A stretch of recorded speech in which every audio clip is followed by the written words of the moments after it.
एक ऐसी लड़की की कहानी जो इस दुनिया से पूरे 1000 साल आगे भविष्य में समय यात्रा करके पहुंच जाती है। ये फिल्म आपको एक पल के लिए भी बोर नहीं करेगी। तो चलिए शुरू करते हैं। एक दिन लूसी गलती से एक बैच को छू लेती है। पल भर में वह किसी और ही दुनिया में पहुंच जाती है और फिर तुरंत वापस भी आ जाती है। यह अजीब घटना देखकर वह जोर से चिल्ला उठती है। आसपास खड़े लोग उसे हैरानी से देखने लगते हैं। लूसी थोड़ी झेंप जाती है और मुस्कुराते हुए कहती है कि वह ठीक है। उसने जमीन पर पड़े बैज को देखा और दोबारा उसे छूकर देखने की कोशिश की। इस बार भी वही हुआ। यह सब कोई भ्रम नहीं था। लूसी हैरान तो थी ही, साथ ही उसमें जिज्ञासा भी जाग उठी। अब की बार उसने बैज को सीधा उठाया। अगले ही पल उसके सामने सुनहरे धान के खेत और पीछे एक भव्य इमारत दिखाई दी। इस नजारे ने उसे आगे बढ़ने को मजबूर कर दिया, लेकिन तभी वह किसी अदृश्य दीवार से टकरा गई। असल में उसका शरीर अभी भी वास्तविक दुनिया में ही था। उसे देख एक लड़का समझ बैठा कि यह कोई नया फ्लर्टिंग तरीका है। वह बैज उठाने ही वाला था कि लूसी ने तुरंत रोक दिया। वह इस रहस्य को किसी और से साझा नहीं करना चाहती थी। उसने बैज को च्युइंग गम के रैपर में लपेटा और घर की ओर चल पड़ी। रास्ते में लूसी ने सोचा कि वह अपने पिता को भी यह अद्भुत अनुभव कराएगी, लेकिन जब उसके पिता ने बैज को छुआ, कुछ भी नहीं हुआ। लूसी को शक हुआ और उसने खुद दोबारा बैज को हाथ लगाया। एक बार फिर वह उस रहस्यमयी दुनिया में पहुंच गई, लेकिन इस बार उसने महसूस किया कि वह बहुत तेजी से कहीं जा रही है। उसके पिता को लगा कि बेटी मजाक कर रही है और गुस्से में आकर बैज जब्त कर लिया। लूसी इतनी आसानी से हार मानने वाली नहीं थी। रात को जब पिता सो गए तो वह चुपचाप उनके कमरे में गई और बैज उठाने लगी। जैसे ही उसने बैज को छुआ, वह फिर उसी सुनहरी दुनिया में पहुंच गई। अब उसने बिना समय गंवाए सीधा इमारत की ओर कदम बढ़ाया, पर फिर से हवा की दीवार ने उसे रोक लिया। लूसी समझ गई कि असली दुनिया की कोई दीवार आड़े आ रही है। तभी उसके दिमाग में एक उपाय आया। वह दिशा तय कर एक साइकिल पर सवार हो गई और उस दिशा में चल पड़ी जहां इमारत थी। एक खुले मैदान में पहुंचकर जहां कोई बाधा नहीं थी, उसने बैज निकाला। इस बार वह सीधे उस इमारत के भीतर पहुंच गई। उसके सामने एक भविष्य की टेक्नोलॉजी से भरपूर शहर था, जहां बिना ट्रैक के चलती हुई ट्रेनें थीं, रॉकेट जो खुद वापस उतर सकते थे, यहां तक कि गुरुत्वाकर्षण को मात देने वाले स्विमिंग पूल भी। लूसी रोमांच से भर गई। वह फौरन एक ट्रेन में चढ़ गई और बाद में एक रॉकेट लॉन्च पैड की ओर बढ़ी। वह रॉकेट में चढ़ने ही वाली थी कि उसके पैरों में भारीपन आ गया। बैज के पीछे एक काउंटडाउन भी शुरू हो गया था। वह जिद से आगे बढ़ने लगी, लेकिन अचानक ही वह वापस असली दुनिया में खिंच गई। घर पहुंचते ही उसने इंटरनेट पर इस बैज से जुड़ी जानकारी खोजना शुरू कर दी। उसे पता चला कि एक जनरल स्टोर ऐसे बैज इकट्ठा कर रहा है। वह तुरंत वहां पहुंची। स्टोर की मालकिन को सच में इन बैजों की जानकारी थी। उसने बताया कि ये बैज टुमारो वर्ल्ड, भविष्य की दुनिया में जाने का पास है और इन्हें सिर्फ चुने गए लोग ही इस्तेमाल कर सकते हैं। जब लूसी ने बताया कि उसे नहीं पता बैज किसने दिया, तो मालकिन नाराज हो गई। उसे लगा लूसी उसे मूर्ख बना रही है और उसने 2 खिलौना गन निकालकर धमकाना शुरू कर दिया। लूसी को लगा ये मजाक है, लेकिन अगले ही पल वह डर गई। तभी खिड़की से एक मेटल बॉल अंदर आ गिरी। मालकिन ने तुरंत खतरा भांप लिया, लेकिन बहुत देर हो चुकी थी। एक लड़की खिड़की तोड़कर अंदर आई और लूसी को बताया कि यह टाइम बम थोड़े समय तक ही असर करेगा। अगर वह तुरंत नहीं निकली तो लेजर किरणों से उसकी मौत हो सकती थी। लूसी का हाथ बैज पर जमी हुआ था। वह चाहकर भी उसे निकाल नहीं पा रही थी। नई लड़की ने उसका हाथ पकड़कर आखिरी सेकंड में उसे बाहर खींच लिया। इसके बाद दोनों ने मिलकर स्टोर मालिक से लड़ाई की। यह नई लड़की आकार में छोटी थी, लेकिन ताकत में किसी से कम नहीं। कुछ ही पलों में उसने दोनों दुश्मनों को हरा दिया। पर तभी एक सच्चाई सामने आई। स्टोर मालिक असल में एक रोबोट था। लूसी और लड़की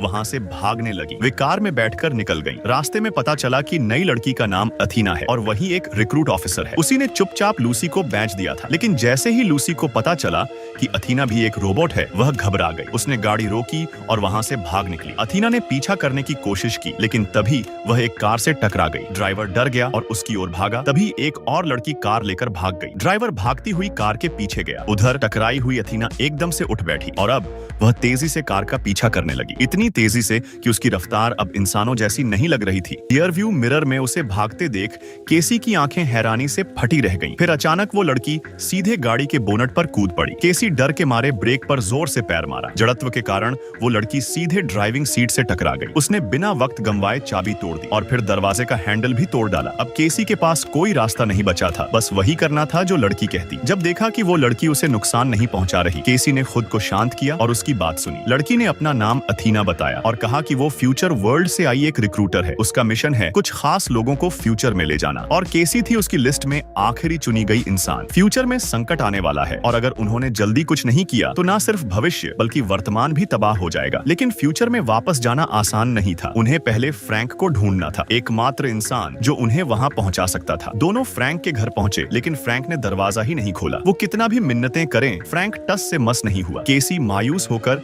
आसपास घूमने लगी। उसे दिखा कि घर के चारों तरफ कई सिग्नल रिसीवर लगे थे। तभी एक टूटी गाड़ी ने उसे आइडिया दिया। फ्रैंक ने अचानक देखा एक जलती हुई गाड़ी उसके घर की तरफ आ रही थी। वो फौरन फायर एक्सटिंग्विशर लेकर बाहर दौड़ा, पर जब आग बुझाई तो समझ आया वो केसी के हाथी को चुपके से भगाने वाले प्लान में फंस चुका था। अब केसी घर के अंदर थी। वो सीधा कंट्रोल रूम तक पहुंची, जहां मॉनिटर पर दुनिया भर की तबाही के दृश्य चल रहे थे। टेबल पर एक काउंटडाउन डिवाइस रखा था। तभी फ्रैंक सीक्रेट टनल से बाहर आया और सब कुछ साफ साफ कह डाला। दुनिया बस 59 दिनों में खत्म हो जाएगी, कुछ भी करने से फर्क नहीं पड़ेगा। लेकिन केसी ने मानने से इनकार कर दिया। उसने कहा किस्मत हमारे हाथ में होनी चाहिए। उसी पल स्क्रीन पर 100% से 99% हो गया। फ्रैंक हैरान रह गया, क्या वाकई ये लड़की कुछ बदल सकती है? अथीना से मिलकर तीनों फ्रैंक के सीक्रेट बेस पहुंचे। वहां एक ट्रैवल पॉड रखा था, उसे ऑन किया गया और अचानक केसी को चक्कर आने लगे। होश आने पर वो खुद को पेरिस के आईफल टावर पर पाया। एक कमरे में उन्हें 4 जीनियस साइंटिस्ट मिले, जिन्होंने फ्यूचर वर्ल्ड से कनेक्शन बनाया था। उन्होंने एक स्विच ऑन किया और पूरा आईफल टावर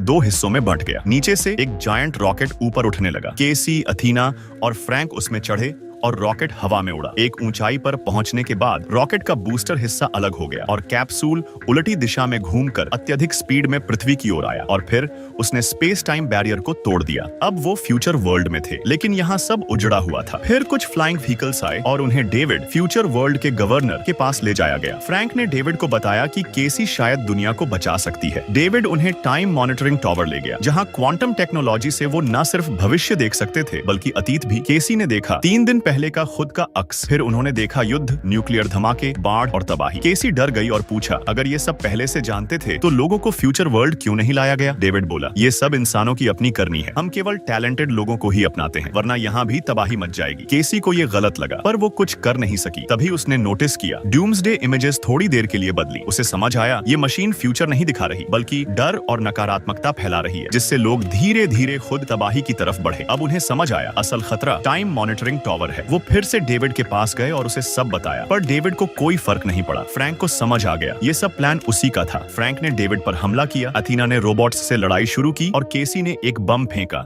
जिससे सारे रोबोट्स उड़ गए। डेविड भी एक इमारत के नीचे दब गया। अथीना ने देखा कि फ्रैंक को गोली लगी है तो वो उसके सामने आकर खुद को बलिदान कर दी। फ्रैंक उसे बचाना चाहता था, पर अथीना ने उसे रोका। उसका कोर डैमेज हो गया था। अब एक ही रास्ता बचा था, आत्मविस्फोट, जिससे पूरा टावर उड़ जाए। फ्रैंक ने भारी मन से उसे ऊपर उड़ाया और फिर नीचे गिरा दिया। जबरदस्त धमाके में टाइम मॉनिटरिंग टावर तबाह हो गया और डेविड भी मारा गया। दुनिया बच गई। केसी और फ्रैंक ने तय किया अब फ्यूचर वर्ल्ड का दरवाजा सबके लिए खोलना है, ताकि हर सपने देखने वाला इंसान एक मौका पा सके।